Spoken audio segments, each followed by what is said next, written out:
One of the biggest animated films of all time makes its official debut on the West Side. Want to know more? Then let's gather around and talk about it. The latest Porter Report movie review is coming your way right now.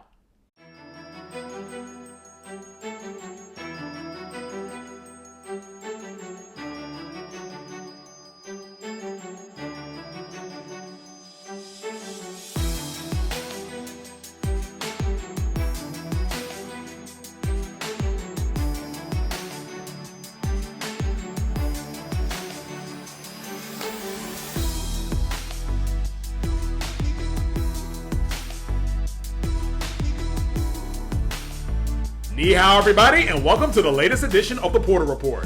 My name is BJ Porter, and I hope everybody is having an amazing day today.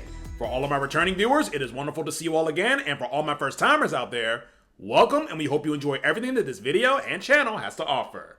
We are only a few weeks away from the official end of the summer movie season, but I still have another Porter Report movie review to deliver to you all. This segment allows me to express my thoughts and opinions about the movies that I see and enjoy, and those that you do as well. Originally, I thought I was done covering all the movies that were coming out during this year's summer movie season. But over the past few weeks, there have been rumblings of a certain animated film from the mainland of China making its official English debut in the United States. Normally, something like this doesn't usually warrant my attention, but the historical significance of this film makes this animated epic impossible to ignore. Today, I'm giving you guys the official review for Ne Zha 2, directed by Yang Yu, aka Jiaozi, and starring the English voice cast of Crystal Lee, Vincent Rodriguez III, Alex Lee, and Academy Award winner Michelle Yeoh. As I said earlier, I don't usually cover films that originate overseas. But what this film has accomplished not just in the Chinese cinematic landscape, but in the cinematic landscape as a whole is too huge to ignore. And those accomplishments are staggering and downright impressive to say the least. Here's the rundown. It is the highest grossing overseas film in history, it is the highest grossing film of this year, and as it stands right now, it is the highest grossing animated film of all time. Guys, I did not stutter, that is the absolute honest to God truth. Combine all of that with the critical acclaim from fans and critics across the globe, and you are witnessing one of the greatest cinematic achievements of the decade. A little over a month ago, it was announced that A24, one of Hollywood's most prestigious and consistent movie studios, was going to bring the film to Western audiences via a wide-release English dub version of the movie. There is no denying that the movie is a phenomenon in China, but now the question is, can that magic be replicated here in the States? Only way to find out is to get into the details of this animated adventure from across the world. Here's the Porter Report movie review for Ne Zha 2.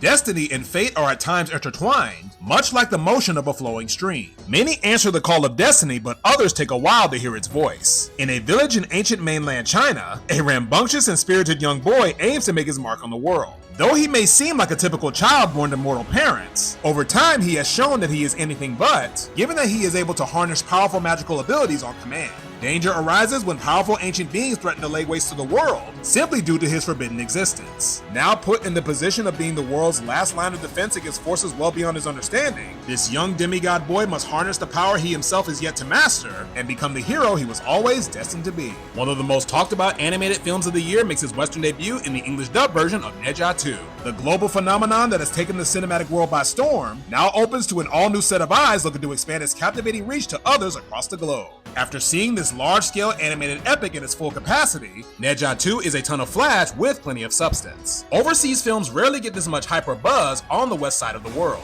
The ones that do clearly have something special about them that transcends their borders of origin. Ne Zha 2 is packed with so much large-scale flair that it can be looked at as overstimulating to some. But that is actually its greatest strength. The brand of storytelling is vastly different in China than it is here in the US. But the one thing that doesn't get compromised is the quality of animation or the quality of telling its story. While the film was presented in its native language early in the year, this screening featured an all-English voice cast. I myself never saw the film in its native language, so this review's performance portion is going to be based on the English vocal performances, and they were absolutely strong throughout the film. Our lead Ne Zha, voiced by Crystal Lee, truly brings such personality to the character vocally to complement the animation on screen. Ne Zha's snark and crass humor make him comedically entertaining, and Lee's performance during the emotionally vulnerable moments brings out the character's depth rather well. Aside from Ne Zha, one of the real standouts in the film is Ao Bing, played by Alex Lee. Ao Bing brings such a warmness to the film and is a perfect complement to Ne Zha's opposite personality. Lee added such an emotional richness and life to the character and made Ao Bing one of my favorites throughout the movie's runtime. The other members of the cast, including Michelle Yeoh, William Ute, Vincent Rodriguez III, Damien Haas, and Rick Zeef, do great in their respective roles, with Yo bringing her incredible heart, soul, and passion to the role of Li Jing,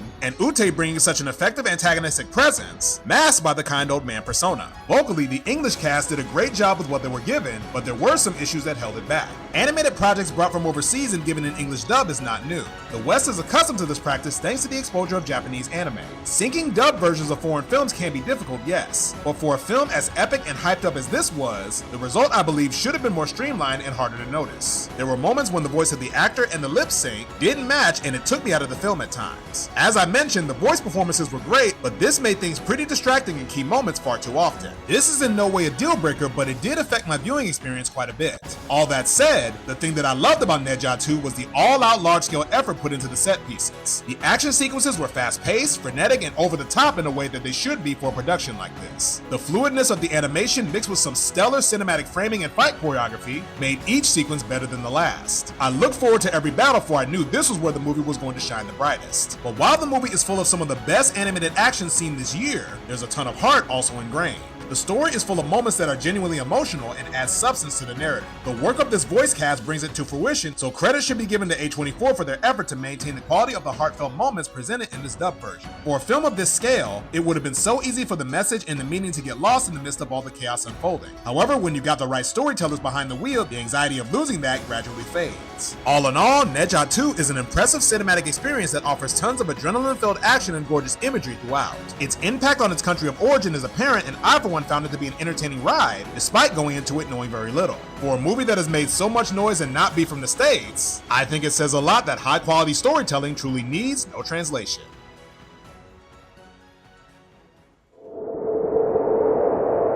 Regardless of a film's place of made origin, quality is always going to be at the top of the priority list. The films that can balance spectacle and substance, and do it in a way that doesn't sacrifice the necessary narrative-driven elements, are the ones that truly stand out amongst the crowd. I'm happy to say that Neja 2 does that in a very effective way. Despite my issues with the dub version of this film, I still had a good time. Honestly, most of my issues have nothing to do with the movie itself, but if I had to highlight one, it would be the lack of context I had going in. Which, if you've been following my channel since the beginning, you know how much of a shocker that is coming from me. The movie is the sequel to the original film that came out in 2019. So those like me who did not see the original might not have gotten the full brunt of the emotional impacts that were present in this one. However, I still enjoyed my time with these characters, and I wouldn't mind seeing them again if a continuation does happen. Luckily for you, I can get you started to ensure that you go in prepared next time. The first movie is available on Tubi in both Mandarin sub and English dub as of right now. So if you want to go into this sequel with the context that I didn't have, this will allow you to do so. I'll provide the link in the description for those interested. But for those who have seen this film, the time has come to throw it to you guys. Sound off in the comments below your thoughts about Neja 2, but be mindful of anything that could potentially be seen as a spoiler. With some improvements and adjustments, I can see this being a decent avenue for A24 in regards to exposing Western audiences to foreign animated films like this, or inspire them to create their own original animated films in-house. Hey, the potential is there if they choose to pursue. Be sure to stay tuned for more reviews and continued coverage of summer movie season 2025 and beyond.